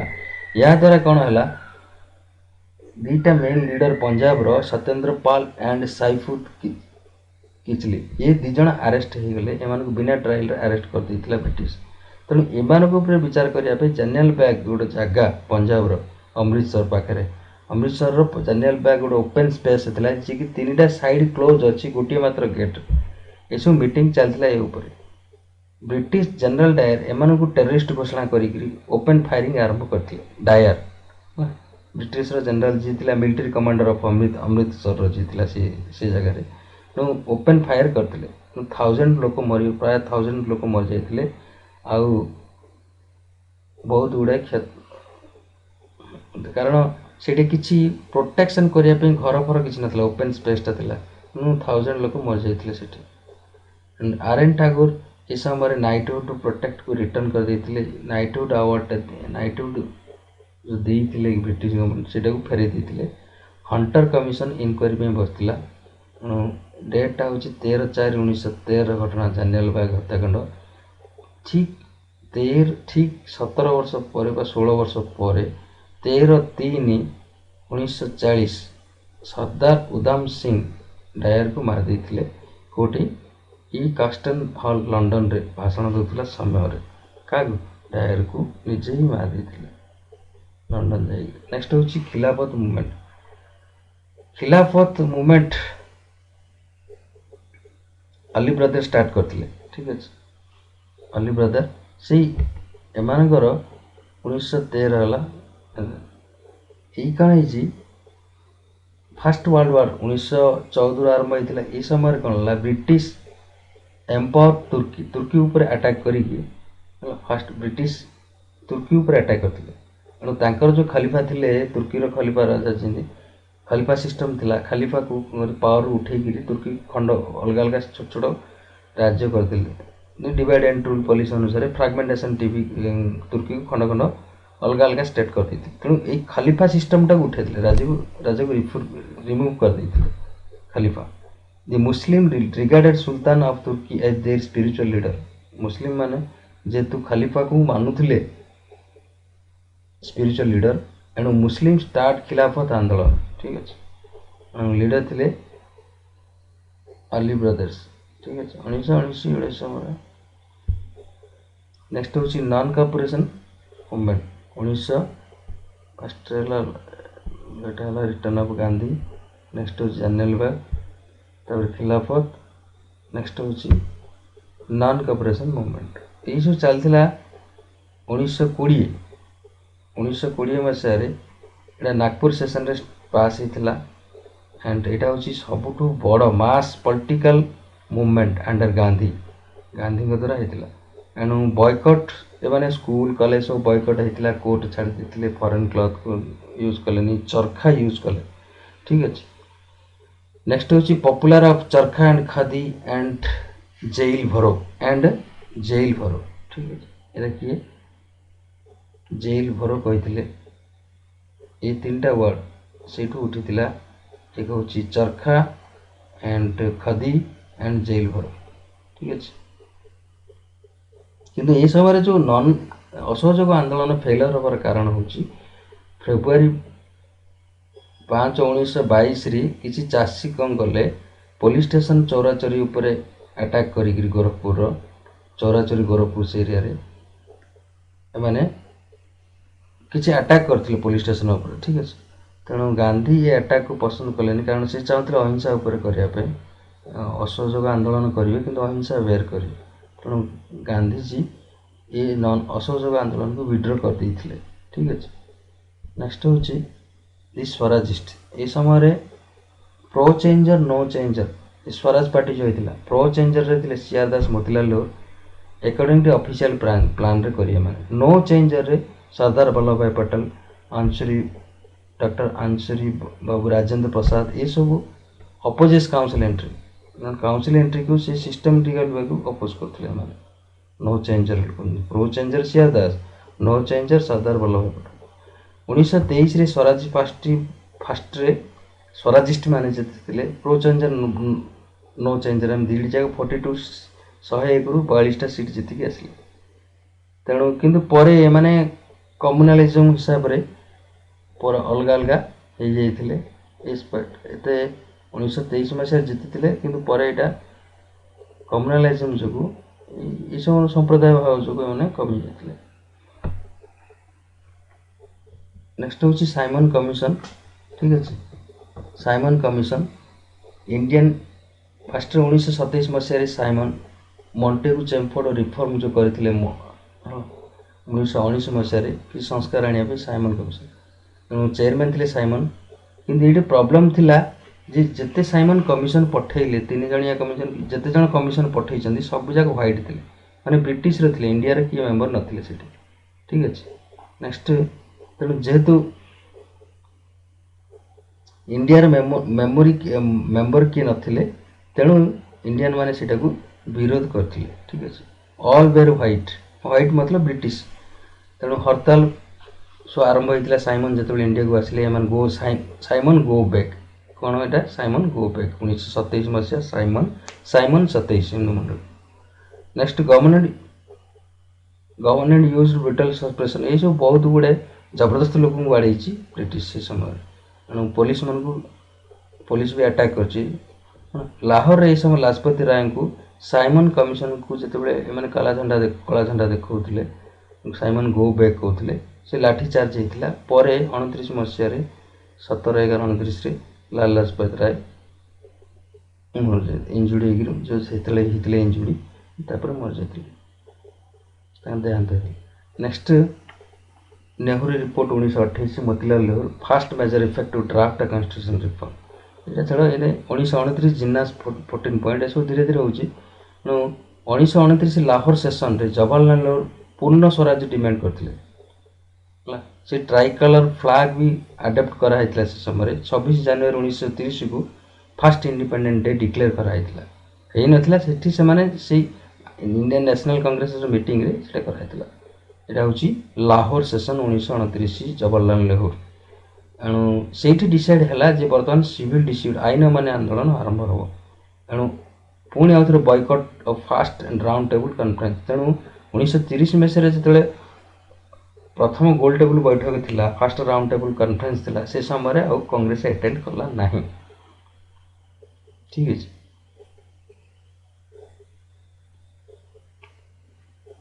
ନେହେରୁ ରିପୋର୍ଟ ହେଲା। ତାପରେ ସିଭିଲ ଆଇନ ମାନେ ଆନ୍ଦୋଳନ, ପ୍ରଥମେ ଗାନ୍ଧିଜୀ 11ଟା ପଏଣ୍ଟ ବ୍ରିଟିଶକୁ ୟୁନିୟନକୁ ଦେଲେ। ସେ ସମୟରେ ୟୁନିୟନ ଥିଲେ ବ୍ରିଟିଶର ଆଡମିନିଷ୍ଟ୍ରେସନ, ତେଣୁ ଆଡମିନିଷ୍ଟ୍ରେସନ ରିଫର୍ମ କରିବା ପାଇଁ ଦେଲେ, କିନ୍ତୁ ବ୍ରିଟିଶ ମାନେ ନଥିଲେ। ତେଣୁ ଏ ଭିତରେ 1930 ମସିହାରେ 78 ଜଣ ଫଲୋଅରକୁ ଧରିକିରି ବା ସତ୍ୟାଗ୍ରହୀଙ୍କୁ ଧରିକି 375 କିଲୋମିଟର ଗାନ୍ଧିଜୀ ସାବରମତୀ ଆଶ୍ରମରୁ ଗୁଜରାଟର ଦାଣ୍ଡି ଗୋଟେ କୋଷ୍ଟାଲ ଭିଲେଜଟା, ମାନେ ସମୁଦ୍ର ତଟ ଭିଲେଜଟା ଗୁଜରାଟର, ସେଠି ପହଞ୍ଚିଥିଲେ। ସେଠି ସାଲ୍ଟ ପ୍ରଡକ୍ସନ୍ କଲେ, ରେଭିନ୍ୟୁ ଦେବାନି। ଆଉ ୟା ସାଙ୍ଗରେ ଆଉ କ'ଣ ଥିଲା, ମଦ ଦୋକାନକୁ ବନ୍ଦ କରିବା, ଅକ୍ସନକୁ ବନ୍ଦ କରିବା, ରିଫ୍ୟୁଜାଲ ଅଫ୍ ଚୌକିଦାର, ଟ୍ୟାକ୍ସ, ଏଇସବୁ ପ୍ରଭାତ ଫେରି ସଙ୍ଗ, ସେଗୁଡ଼ା ସବୁ ଇଣ୍ଟ୍ରୋଡ୍ୟୁସ୍ ହେଇଥିଲା। ୟା ସାଙ୍ଗରେ ବି ଖାଲି ଗୁଡ଼ାଏ ଅନ୍ୟାନ୍ୟ ଜିନିଷ ଏଇଟା ହେଇଥିଲା। Movement was wide participation movement. ଏ ସମୟରେ ଫାଷ୍ଟରେ ସିଭିଲ ଡିସଓବିଡିଏଣ୍ଟ ମୁଭମେଣ୍ଟରେ ଲେଡ଼ିଜ୍ ମାନେ ବା ଓମେନ୍ ମାନେ ବେଶୀ ପାର୍ଟିସିପେଟ୍ କରିଥିଲେ। ପେଶୱାର ଅଣ୍ଡର ଖାନ ଅବଦୁଲ ଖାନ ଗଫର, ଫ୍ରଣ୍ଟିୟର ଗାନ୍ଧୀ, ଯେଉଁଟାକି ଖୁଦାଇ ଖିଦମତକର କହିଥିଲେ, ସର୍ଭେଣ୍ଟ ଅଫ୍ ଗଡ୍ ତାଙ୍କୁ କହନ୍ତି। ଆକ୍ଚୁଆଲି ଖୁଦାଇ ଖିଦମତକର ମାନେ ସର୍ଭେଣ୍ଟ ଅଫ୍ ଗଡ୍। ଏଣୁ ଏଇ ଗାନ୍ଧିଜୀଙ୍କର ନନ୍ ଭାଇଲେନ୍ସଟାକୁ ଏମାନେ ମାନିଥିଲେ। ଏମାନେ ବି ଆଇନ ଅମାନ୍ୟ ଆନ୍ଦୋଳନକୁ ସପୋର୍ଟ କରିଥିଲେ। ନେକ୍ସଟ ହେଉଛି ରାନୀ ଗାଇଡୁଲି, କିଏ ଡାକିଥିଲେ ଏ ସମୟରେ 1930 ମସିହାର କଥା। 13 ମଣିପୁର ଇନଭାଇଟ୍ ଗାନ୍ଧୀ ହେଲା। ଚିତ୍ତୋରଗଡ଼ ସୂର୍ଯ୍ୟ ସେନ, ଓ ଏରିଆରେ କିଏ ଲିଡରସିପ୍ କରିଥିଲେ, ଦର୍ଶନାରେ ସରୋଜିନୀ ନାଇଡୁ, ଆଇନ ଅମାନ୍ୟ ଆନ୍ଦୋଳନ। ମାଡ୍ରାସରେ ରାଜଗୋପାଳଚାରୀ, ଏ ସମୟରେ 90,000 ସତ୍ୟାଗ୍ରହୀକୁ ଜେଲ୍ କରାଯାଇଥିଲା। ଆଣ୍ଡ କଂଗ୍ରେସକୁ ଡିକ୍ଲେୟାର କରାଯାଇଥିଲା ଗୋଟେ ଇଲିଗାଲ ପାର୍ଟି ବୋଲି ବାଇ ବ୍ରିଟିଶ ଗଭର୍ଣ୍ଣମେଣ୍ଟ। ଠିକ୍ ଅଛି, Congress boycott the first round table. ତେଣୁ ଫାଷ୍ଟ ରାଉଣ୍ଡ ଟେବୁଲ ତ ବୈଠକ ଗଲେନି ଗାନ୍ଧୀ। ତାପରେ ହେଉଛି ଗାନ୍ଧୀ ୟୁନିୟନ ପ୍ୟାକ୍ଟ 1931। ତେଣୁ ସେକେଣ୍ଡ ରାଉଣ୍ଡ ଟେବୁଲ ବୈଠକ ଯେତେବେଳେ ହେଲା, ଗୋଟେ ପ୍ୟାକ୍ଟ କଲେ, ଏମାନଙ୍କୁ ଚୁକ୍ତି କରାହେଲା। ତେଣୁ ନନ୍ ଭାଇଲେନ୍ସ ୱେରେ ଯେତେ ରାଇଟରେ ଯେଉଁ 90,000 ଇମ୍ପ୍ରିଜ୍ କରାଯାଇଥିଲା, ଯେଉଁମାନେ ନନ୍ ଭାଇଲେନ୍ସ ୱେରେ ଥିଲେ ଏମାନଙ୍କୁ କଢ଼ା ହେଇଗଲା। जेल रू मुकुला गला एणु कांग्रेस सस्पेंड द कांग्रेस बंद करदेला आईन माने आंदोलन ठीक अच्छे। आउ 1931 सेकेंड राउंड टेबल गले गांधी अटेंड करिया गले लंडन 1931 रे किंतु ब्रिटिश रिफ्यूज करदेले जे फ्रीडम देबा नहीं ठीक है डोमिनेंट स्टेटस देबे नहीं complete and control over defence external affair finance गोटा देबे नहीं मना करदेले। नेक्स्ट होची पूना पैक्ट 1932 एटा पूना पैक्ट जेतले हला सेतबेले मैकडोनाल्ड थिले सी अनाउंस करदेले जे for minority representation Poona pact communal award देले सेटा पूना पैक्ट को कोन कहउछंदी कम्युनल अवार्ड तेणु पूना पैक्ट रे कोन अछि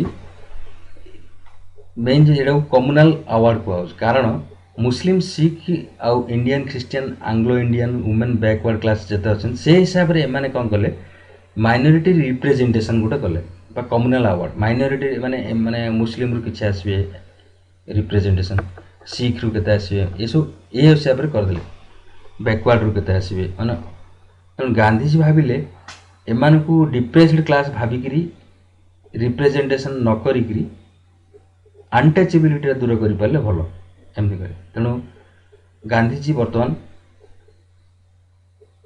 फास्ट आरंभ करदे अप टू डेथ कोडे यारवादा जेल ठीक है यारवादा जेल जोटे इलेक्ट्रोड एग्नेस्ट सेपरेट इलेक्ट्रोड एम सेपरेट इलेक्ट्रोड अलग अलग इलेक्ट्रोड देवाई इलेक्ट्रोरेट है ना इलेक्ट्रोरेट अलग अलग देवाई गोटे इलेक्ट्रोरेट मान जो एमएलए एमपी सीट आज जोटा कहूँ अलग अलग रिजर्व करने मना करते किंतु आंबेडकर से समय कौन कहले डिप्रेस्ड क्लास मान को केमती मिलू भाविकी तेणु पूना पैक्ट इनसिस्ट करते गांधीजी को तेणु से कहूँ Gandhi and Ambedkar Poona pact between Gandhi and Ambedkar कहूँ 25 सेप्टेम्बर 1932 रे होता तेणु 71टा सीट रखाला कम्युनल अवार्ड से समय ठीक अच्छे। नेक्स्ट हूँ The pact adequate representation depressed class and civil service रे भी उन्होंने रिप्रेजेंट कर Gandhi coined the word horizon for depressed class and upliftment became the prime concern. Now all India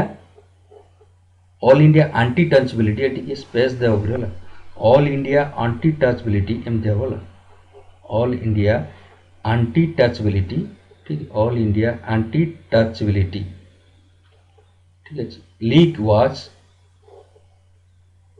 was started in September 1932 रे Gandhi ji to begin 21 दिन रो हरिजन जो वार्डटा कहते हरिजन वार्डटा किए कहले गांधी कहते 21 दिन प्यूरिफिकेशन ये वार्ड से करते कारण Congress did not participate third round London 1932 जो है पूना पैक्ट अनुसार तथापि कांग्रेस अटेंड कर नथिले। नेक्स्ट हूँ 1935 government of India act Etah third round table बैठक जिते यहाँ ठीक होता अन्य मैंने जाइए जोड़ा से ठीक होता 1935 गवर्नमेंट ऑफ इंडिया एक्ट से कौन डिसाइड होता 1935 ऑल इंडिया फेडरेशन कराओ है new system of government province basis of provisional autonomy सबुजा स्टेट को निज निजर स्वाधीनता रहिबो और ऑल इंडिया फेडरेशन गोटा हम आ काउंसिल उठाई जीवो आउ provide for federal court and federal bank समस्त पे गोटे फेडरल कोर्ट राज्यर कोर्ट रहिबो आउ बैंक भी रहिबो सिंधी एंटायर इंडिया रे भी Congress rejected the demand Congress demand कर रिजेक्ट कला कारण असेंबली कॉन्स्टिट्यूशन को इलेक्टेड जो मैंने एमएलए एमपी जो मैंने on basis of adult franchise and frame and constitution of independence India तेणु इंडिपेंडेंस इंडिया करिया को हेले अडल्ट फ्रांचाइज कर माने समस्त भोट देवे सेठी अडल्ट फ्रांचाइज अनुसार करिया पड़ो तेणु काउंसिल सिस्टम उठिले भी आ गोटे प्रोविंस बेसिस माने किसी गोटे कंडीशन लगे ऑटोनॉमी करियो ऑटोनॉमी माने प्रोविंशियल ऑटोनॉमी दब किंतु ब्रिटिश अंडर ही काम करी संपूर्ण स्वाधीनता नथिला तेणु ब्रिटिश एटा को 1935 विरोध कराइथिला। ड्यूरिंग सेकेंड वर्ल्ड वार 1939 मसीह सेकेंड वर्ल्ड वार 45 पर्यटन अप्रोच चलता तेणु ये समय लिंथक्लो कौन कले इंडिया कहते इंडिया पार्टिसिपेट नहेले भी से पार्टिसिपेट डिक्लेयर कले ठीक है कोई सेंट्रल आमर जो लेजिस्लेटर थिला सेंट्रल तार परमिशन न नहीं सी अप्रूव करदे इंडिया पार्टिसिपेट कला बोली ठीक है जिते कांग्रेस मिनिस्टर जिते थे सब प्रोटेस्ट कले मुस्लिम लीग को एम सब रिजाइन देते तेणुक आ मुस्लिम लीग ताकू आरंभ कला डेलीवरेंस डे कहूँ बाय मुस्लिम लीग या डेलीवरेंस डे कहूँ Congress agree to support the Britain only से समय ब्रिटिश सपोर्ट कांग्रेस सपोर्ट करियो ब्रिटिश को ये वर्ल्ड वार समय जदि इंडिपेंडेंस ब्रिटिश दब किंतु वाइसरॉय रिफ्यूज करदेले प्री कंडीशन को कांग्रेस जो कही युद्ध पर स्वाधीनता देवे सरला द्वितीय विश्वयुद्ध सरला स्वाधीनता देव बोली भाई कांग्रेस जो डिमांड करते वाइसरॉय रिफ्यूज करदेले मार्च मसरे एणु किंतु ता बदल गोटे क्रिप्स मिशन को पठेले कि पूर्व गोटे अगस्ट ऑफर छाड़ी पूर्व क्रिप्स मिशन पूर्व आ गोटे 1940 मसीह छाड़ी proposal dominion status in unspecified future केबे डोमिनियन स्टाटस दिज्व अगस्ट ऑफर कराला किंतु केबे दिज्व स्वाधीनता कहलानी तो expansion of governor general council with minority representation Congress ताको रिजेक्ट कला no suggestion of national government Muslim league accepted करदेला कारण माइनॉरिटी रिप्रेजेंटेशन अच्छी कारण किंतु ताको कांग्रेस रिजेक्ट कला कारण नेशनल गवर्नमेंट तैयारी करिया कथा ये अगस्ट ऑफर मेंशन नथिला नेक्स्ट गांधी आरंभ कले इंडिविजुअल सत्याग्रह आरंभ कले एणु कांग्रेस रिजेक्ट कला अगस्ट ऑफर को एणु अगस्ट ऑफर केबे हेइथिला आ कांग्रेस काहेकि देखला अगस्ट ऑफर 1940 कांग्रेस से आरंभ करथिले कोन इंडिविजुअल सत्याग्रह ठीक अछि इंडिविजुअल सत्याग्रह रे फर्स्ट आरंभ करथिले विनोबा भावे एठी 2,50,000 सत्याग्रही अरेस्ट हेइथिले 1941 मसीह मार्च मसरे तापरे क्रिप्स मिशन 1942 रे आसले क्रिप्स 1942 स्टाफोर्ड क्रिप्स डिक्लेयर एम ऑफ ब्रिटिश पॉलिसी से पूरा डिक्लेयर करदेले जे सेल्फ गवर्नमेंट ऑफ इंडिया हे जो earliest possible relation of self government of India से डिक्लेयर करले 1942 मसीह but it was failure British government refusal करदेले से तो डिक्लेयर करदेले क्रिप्स सेल्फ गवर्नमेंट देवा पयली किंतु ब्रिटिश गवर्नमेंट ताको रिफ्यूजल करदेले पुणी कारण accepting immediately the Congress demand. It was failure as the British government refusal accepting the immediately the Congress demand. Congress demand को immediate ग्रहण कर परियनि बोली हठात ग्रहण करी नथिले एते जल्दी cabinet mission for constitution proposal बर्तन cabinet mission but British cabinet रू आसिले एटा कैबिनेट प्लान मिशन प्लान नहीं एटा हूँ cabinet mission for constitution proposal एमाने किसी प्रपोजल देले किंतु ब्रिटिश कैबिनेट मिशन जो छाड़िला दीटा को एक्सेप्ट कला एमानकर जो प्रोविंस जो राजा unwilling to accept the constitution could form a separate union से जी जदि मिसी पारिबनी कौन सी separate union and with separate constitution तापे सेपरेट यूनियन हो पारियो एंड सेपरेट कॉन्स्टिट्यूशन भी हो पारियो जो प्रोविंस जो स्टेट जदि मिसिया चाहिए दुई transfer of power Indian hand with negotiate trade with British government है पावर ट्रांसफरटा हम ब्रिटिश गवर्नमेंट रु गोटे नेगोशिएट ट्रेड चुक्ति करी पावर ट्रांसफर करा जिवो Gandhi term the proposal as post dated cheque with crashing bank तेणु कैबिनेट मिशन प्रपोजल जो आसला गांधी से कहले पोस्ट डेटेड चेक जोटा crashing bank post dated cheque कह कारण एक तो कौन सी प्रोविंस जो स्टेट जो निज इच्छा मिसे गोटे सेंट्रल गवर्नमेंट तैयारी करें जी जितना चाहिए से गवर्नमेंट हो पार एणु जी जितना चाहिए से कॉन्स्टिट्यूशन हो पार तेणु यही जो कैबिनेट मिशन प्रपोजलटा आसला ब्रिटिश पार्लियामेंट रु किंतु एटा को मुस्लिम लीग तार फायदा उठे अलगा पाकिस्तान डिमांड करने पाए। ठीक अच्छे। नेक्स्ट हूँ कैबिनेट मिशन प्लान। नेक्स्ट हूँ क्विट इंडिया मूवमेंट। एणु ये कैबिनेट मिशन प्लान एमाने 1942 रे क्रिप्स मिशन प्लान जो थिला सेटा को विरोध करी एमाने आउ थे क्विट इंडिया मूवमेंट 1942 रे आरंभ करते भारत छोड़ आंदोलन है 8/8/1942 रे मुंबई रे पास है क्विट इंडिया भारत छोड़ आंदोलन। ये गांधी कहले जे क्विट एंड लिव भारत छाड़ आउ मेसेज थिला डू और डाई किंतु कम्युनिस्ट पार्टी राजगोपालचारी एमाने पार्टिसिपेट करि नथिले आउ गांधी फास्ट 21 दिन कंडेम वायलेंस ऑफ पीपल किंतु एठी क्विट इंडिया मूवमेंट रे भी किछि वायलेंस हेतिला सेतमे बोली गांधी मध्य उपवास रे थिले। पाकिस्तान डिमांड केतेबेले हला प्रथम 1930 मसिया स्टार्ट हलानी Pakistan demand and Mohammad Iqbal first suggest करथिले। 1940 मसिया Muslim league first pass the proposal separate proposal. Muslim league माने 1940 1906 तो मुस्लिम लीग हलानी किंतु 1940 मसिया रे first pass the proposal Jinnah's two nation theory सेटा कहउछन प्रपोजल पास होतिले सेमानकर लाहौर सेशन रे। एणु एमाने क्विट इंडिया मूवमेंट रे डू और डाई आमर डिवाइड एंड एमानकर क्विट इंडिया कहला बेले एमाने कहउछन डिवाइड एंड क्विट के मुस्लिम लीग कहितला। नेक्स्ट होची राजगोपालचारी राजाजी फॉर्मूला से 1944 मसिया सी फॉर्मूला गोटे देले राजाजी जे जेते कमिशन करला प्रपोजल फॉर कमिशन ये जो कैबिनेट कमिशन रहता प्रपोजल यही देले जे नॉर्थ वेस्ट आउ ईस्ट इंडिया रो जो मुस्लिम मेजोरिटी अच्छा से प्लेबिसाइड बेसिस मतलब भोट करा सेटे लोकल भोट करी से को भोट भोटिंग अडल्ट सफरेज माने भोटिंग हम and ultimate decide the issue of separation Hindustan तेणु से डिसाइड हम सेपरेट हम कि ना। जिन्ना ऑब्जेक्शन कले कारण सी कहले जे ओनली मुस्लिम माने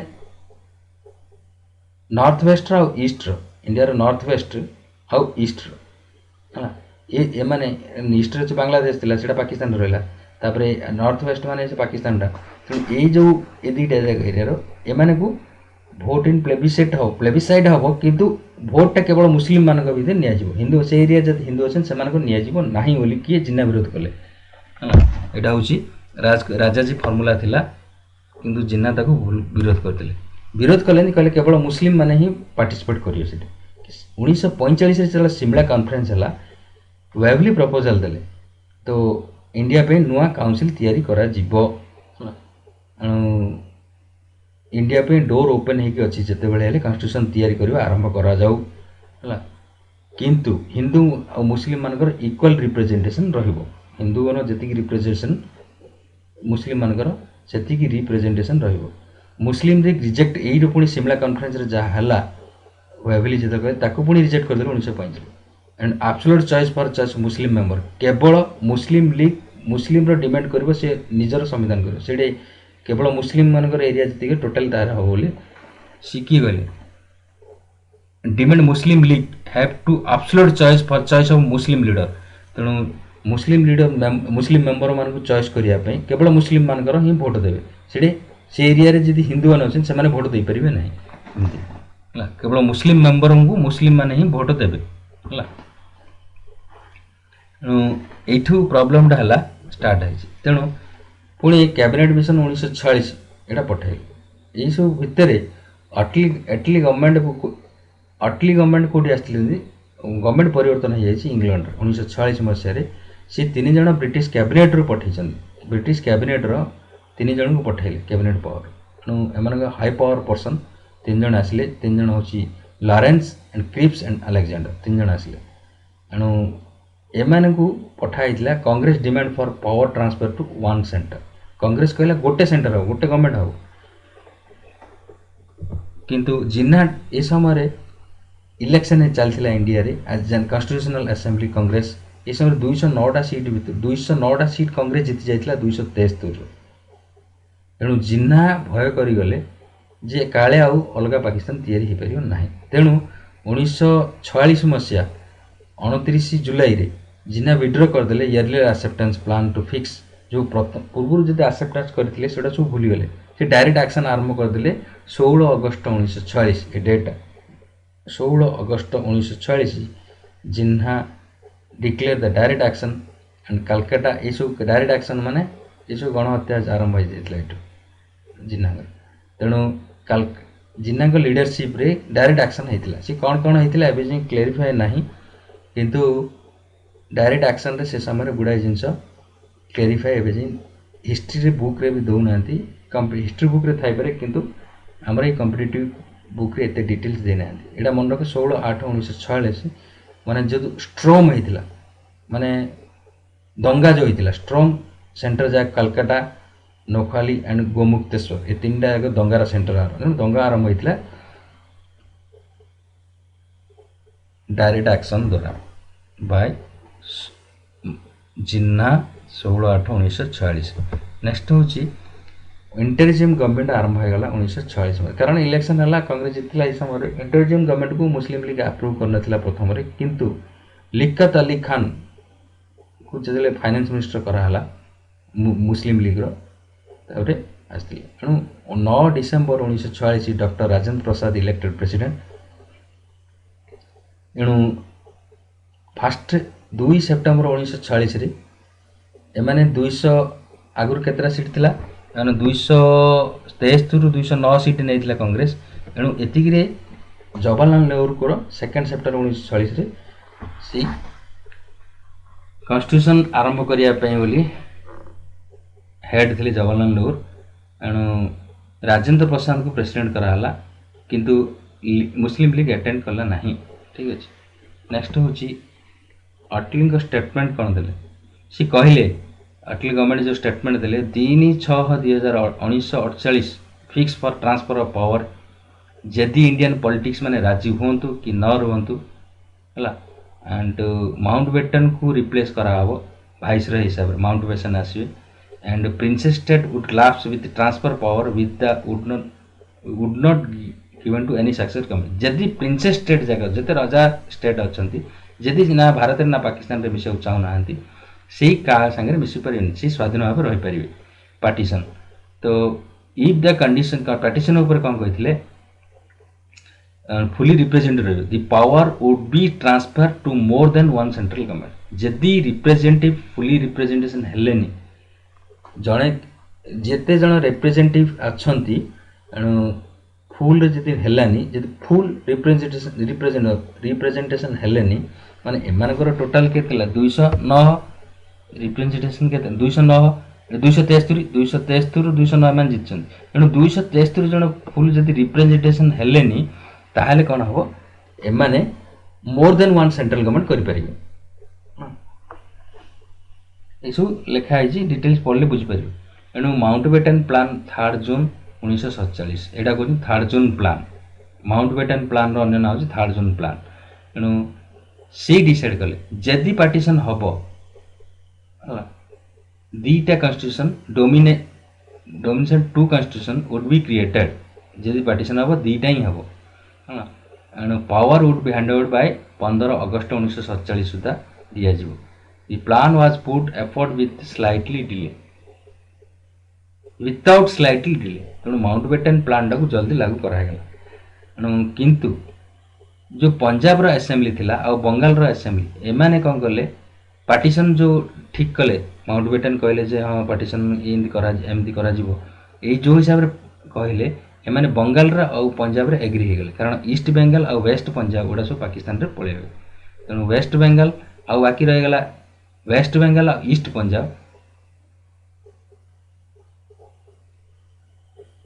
एमाने इंडिया रे मिसले किंतु ईस्ट बेंगल और वेस्ट पंजाब पाकिस्तान रे मिसले तेणु एपटे बांग्लादेश सेपटे पाकिस्तान पाकिस्तान बांग्लादेश बांग्लादेश पाकिस्तान गोटे कारण एटा वेस्ट ईस्ट बंगाल रही ना princes state given to opinion join either to on dominate remain independent तेणु कहला जो राजा शासन थिला राजा राज्य जितरा थिला से दीटा भितर कोड हेले जॉइन हो पारे ना इंडिपेंडेंट रही पारे तेणु माउंटबेटन फर्मुलाटा ठीक थिला डिवाइड पर किंतु मैक्सिमम यूनिटी इंडिया रहिला मैक्सिमम पार्ट बंची पारला ତେଣୁ ଇଣ୍ଡିଆନ୍ ଇଣ୍ଡିପେଣ୍ଡେଣ୍ଟ ଆକ୍ଟ 18/7/1947 ମାଉଣ୍ଟବେଟେନ ଏସବୁ 3 ଜୁନ୍ରେ ଯେଉଁ କଲେ ଏଇଟା ଜୁଲାଇ 18 ତାରିଖ ଦିନ ତାଙ୍କର ଆସେମ୍ବଲିରେ ପାସ୍ ହେଇଗଲା, ଗ୍ରାଣ୍ଟେଡ୍ ରାଟିଫାଇଡ୍ ହେଲା। ଠିକ୍ ଅଛି, କେଉଁଠି ଆସେମ୍ବଲି ବ୍ରିଟିଶରେ। ତେଣୁ ତାଙ୍କର ଯେଉଁ ଆକ୍ଟ ପାସ୍ ହେଲା ଇଣ୍ଡିଆନ୍ ଇଣ୍ଡିପେଣ୍ଡେଣ୍ଟ ଆକ୍ଟ 18 ଜୁଲାଇ ହେଲା, 3 ଜୁନ୍ ପ୍ଲାନ୍ଟାକୁ ହିଁ ଆପ୍ରୁଭ୍ କରି ପଠାଇଦେଲେ ହେଲା। ଏଣୁ କିନ୍ତୁ ସେଇଠି କ'ଣ କହିଲେ ପ୍ରତି ଡୋମିନେଟ୍ରେ ଗୋଟେ ଗୋଟେ governor general responsibility operation act, ଯେଉଁ ପର୍ଯ୍ୟନ୍ତ ସମ୍ବିଧାନଟା ତିଆରି ହେଇନି ସେ ପର୍ଯ୍ୟନ୍ତ ଗଭର୍ଣ୍ଣର ଜେନେରାଲ ରହିବେ। ଏଣୁ ବ୍ରିଟିଶରେ ରହିଲେ ଜିନା ଆଉ ଇଣ୍ଡିଆର ଥିଲେ ମାଉଣ୍ଟବେଟେନକୁ ରିକ୍ୱେଷ୍ଟ କରାଯାଇଥିଲା ରହିବା ପାଇଁ। ଏଣୁ ସୋଭରେଜିନିଟି ଅଫ୍ ବ୍ରିଟିଶ ପାୱାର ୱାଜ୍ ଆବ୍ଲୋଇଜ୍ଡ। ତେଣୁ ବର୍ତ୍ତମାନ ବ୍ରିଟିଶ ପାୱାର ଆବ୍ଲୋଇଜ୍ ହେଇଗଲା। ଇଣ୍ଡିପେଣ୍ଡେଣ୍ଟ ଇଣ୍ଡିଆ 15/8 ଅଗଷ୍ଟରେ ହେଲା, ଏଇ ମାଉଣ୍ଟବେଟେନ ରହିଲେ। ଠିକ୍ ଅଛି, କିନ୍ତୁ ଯେଉଁ ପର୍ଯ୍ୟନ୍ତ ବର୍ତ୍ତମାନ ସୁଦ୍ଧା ସମ୍ବିଧାନ ତିଆରି ହେଇନି, ତେଣୁ ରିପବ୍ଲିକ୍ ଇଣ୍ଡିଆ ହେଇନଥିଲା, ସ୍ୱାଧୀନତା ହେଇଗଲା। ରିପବ୍ଲିକ୍ ଇଣ୍ଡିଆ ଜାନୁଆରୀ 26, 1950ରେ ହେଲା। କିନ୍ତୁ ଏ ପର୍ଯ୍ୟନ୍ତ କେଉଁ କନଷ୍ଟିଟ୍ୟୁସନ୍ ଫଲୋ କରୁଥିଲେ ନା ଯେଉଁ ଗଭର୍ଣ୍ଣମେଣ୍ଟ ଅଫ୍ ଇଣ୍ଡିଆ ଆକ୍ଟ 1935 ସେଇଟାକୁ ହିଁ ଫଲୋ ଚାଲିଥିଲା 1950 ପର୍ଯ୍ୟନ୍ତ, ଜାନୁଆରୀ 25 ପର୍ଯ୍ୟନ୍ତ। ଜାନୁଆରୀ 26ଠୁ ଅଲଗା ଇଣ୍ଡିଆ କନଷ୍ଟିଟ୍ୟୁସନ୍ ରିପବ୍ଲିକ୍ ହେଲା, ଲାଗୁ କରାହେଲା। Integration of state, Vallabhbhai Patel ଇଣ୍ଟିଗ୍ରେସନ୍ରେ ମେନ୍ ରୋଲ୍ କରିଥିଲେ। କାଶ୍ମୀର, ହାଇଦ୍ରାବାଦ, ଜୁନାଗଡ଼ ସବୁ ଷ୍ଟେଟ୍ ଯାକ ସାଇନ୍ କରାହେଲା। ଆସୋସିଏସନ୍ ବିଥ୍ ଇଣ୍ଡିଆନ୍ ଗଭର୍ଣ୍ଣମେଣ୍ଟ ମିଶିଲେ। କାଶ୍ମୀର ଏମାନେ ମିଶିନଥିଲେ ଏତିକି ହେଲା। 1947 ମସିହାରେ ପାକିସ୍ତାନ ଯେତେବେଳେ ଆକ୍ରମଣ କଲେ କାଶ୍ମୀରକୁ, କାଶ୍ମୀର ମିଶିଲେନି, ହାଇଦ୍ରାବାଦ ମିଶିଲେନି, ଜୁନାଗଡ଼ ମିଶିଲେନି। ଏ 3ଟା ଷ୍ଟେଟ୍ର ପ୍ରିନ୍ସେସ୍ ଷ୍ଟେଟ୍ ଥିଲେ, ଏମାନେ ମିଶିଲେନି। ଲାଷ୍ଟ ପର୍ଯ୍ୟନ୍ତ ଏମାନେ ରହିଗଲେ, କାରଣ ବ୍ରିଟିଶ ଯେଉଁ ପାର୍ଲାମେଣ୍ଟରେ ଆକ୍ଟଟା ପାସ୍ ହେଲା, ଜଣେ ଚାହିଁଲେ ରହିପାରିବ, ତେଣୁ ସେ ଅନୁସାରେ ଏମାନେ ରହିଗଲେ। ତେଣୁ 1947 ମସିହାରେ ପାକିସ୍ତାନ ଯେତେବେଳେ ପୁଣି କାଶ୍ମୀରକୁ ଆକ୍ରମଣ କଲା, ସେ ସମୟରେ ମହାରାଜା ଅଫ୍ କାଶ୍ମୀର ଇଣ୍ଡିଆକୁ ଆସିଡ୍ସ କଲେ, ଇଣ୍ଡିଆରେ ମିଶି ଯାଇଥିଲେ। Out of Kashmir accedes to Indian union ସାଙ୍ଗରେ ମିଶିବା ପାଇଁ ରାଜି ହେଇଥିଲେ କାଶ୍ମୀର। ତାପରେ ଡାଇରେକ୍ଟ ଭୋଟିଂ ହେଇଥିଲା ଜୁନାଗଡ଼ରେ, ସେଇଟା ପୁଣି ଡାଇରେକ୍ଟ ଭୋଟିଂ ପରେ ମିଶି ଯାଇଥିଲେ। ଏଣୁ ତାଙ୍କର ଯିଏ ରଜା ଥିଲେ ସେ ପାକିସ୍ତାନ ପଳେଇଲେ। ଆଉ ନିଜାମ ହାଇଦ୍ରାବାଦ ଲାଷ୍ଟ ଯାଏ ମିଶୁନଥିଲେ, ସେ କ'ଣ ପ୍ରେସର ଆଉ ମିଲିଟାରୀ ଆକ୍ସନ୍ ଦ୍ୱାରା ମିଶା ହେଲା। ଆଉ ବାକି ବ୍ରିଟିଶମାନଙ୍କ ପରେ ଯେଉଁ ପଣ୍ଡିଚେରୀ, ମାହି, କାରିଗଲ ସବୁ ଫ୍ରାନ୍ସର ପର୍ତ୍ତୁଗିଜ ଯେଉଁ ଏରିଆରେ ଥିଲେ, ଗୋଆଟା ପର୍ତ୍ତୁଗିଜ ଥିଲା, ପଣ୍ଡିଚେରୀ ଏସବୁ ଫ୍ରାନ୍ସ ମାନେ ଥିଲେ। ଏଣୁ ଏମାନେ ସବୁ 1954 ପର୍ଯ୍ୟନ୍ତ ଥିଲେ। ଆଉ ଦାଦ୍ରା ନଗର ହାବେଲି, ଗୋଆ, ଡାମନ ଡିଉ ଏସବୁ ପର୍ତ୍ତୁଗିଜ ମାନେ ଥିଲେ। 1961ରେ ଯାଇ ଗୋଆ ଡାମନ ଡିଉକୁ ସ୍ୱାଧୀନ କରାଯାଇଥିଲା। କାହାର? ପର୍ତ୍ତୁଗିଜଙ୍କ ଠାରୁ। ନେକ୍ସଟ ହେଉଛି ଇମ୍ପୋର୍ଟାଣ୍ଟ ନ୍ୟାସନାଲ୍ ଲିଡର, ଦାଦା ଭାଇ ନାରୋଜି। ଏସବୁ ଦେଇଛି, ଦେଖିଦିଅ, ନହେଲେ ଲେନ୍ଦି ହେଇଯାଉଛି, ଟାଇମ୍ ବେଶୀ ହେଇଯାଉଛି। ଏଣୁ ଦାଦା ଭାଇ ନାରୋଜିଙ୍କୁ ଇଣ୍ଡିଆନ୍ ଗ୍ଲାଡଷ୍ଟୋନ୍ କୁହାହେଉଛି ହେଲା, ଗ୍ଲାଡଷ୍ଟୋନ୍। ଠିକ୍ ଅଛି, grand old man of India. ତାଙ୍କ ବହିଟା ପଚାରୁଛି ସବୁ ଅବଜେକ୍ଟିଭ୍ ଯାକ, ପ୍ରଭର୍ଟି ଆଣ୍ଡ ଆନ୍ ବ୍ରିଟିଶ ରୁଲ୍। ଦାଦା ଭାଇ ନାରୋଜି। ବାଲ ଗଙ୍ଗାଧର ତିଲକ, ଲୋକମାନ୍ୟ ଆୱାର୍ଡ଼। ଯାହା ଯାହା ଅବଜେକ୍ଟିଭ୍ ଦେଇଛି ଏଇ ଭିତରେ ହିଁ ଆସିବ। ହୋମ୍ ରୁଲ୍ରେ ଯାହା ବହିଟା ଅଛି, ଆଟ୍ରିକ୍, ହୋମ୍ ବେଦ ଆଣ୍ଡ ଗୀତା ରହସ୍ୟ। ଠିକ୍ ଅଛି, ନୋଟ୍ ଠିକ୍ ଅଛି। ନେକ୍ସଟ ହେଉଛି ବଙ୍କିମ ଚନ୍ଦ୍ର ଚଟ୍ଟୋପାଧ୍ୟାୟ, ବନ୍ଦେ ମାତରମ୍ ଯିଏ ଲେଖିଥିଲେ। ତାଙ୍କ ବହି ନାଁ ହେଉଛି ଦୁର୍ଗେଶୀ ନନ୍ଦିନୀ ଆଣ୍ଡ ବଙ୍ଗଦର୍ଶନ। ରବୀନ୍ଦ୍ରନାଥ ଠାକୁର ଶାନ୍ତିନିକେତନ ଫାଉଣ୍ଡେସନ୍ କରିଥିଲେ। And Gitanjali 1913 Nobel prize. Vishwa Bharati university knighthood grant କରିଥିଲେ ବ୍ରିଟିଶ କ୍ରାଉନଠୁ।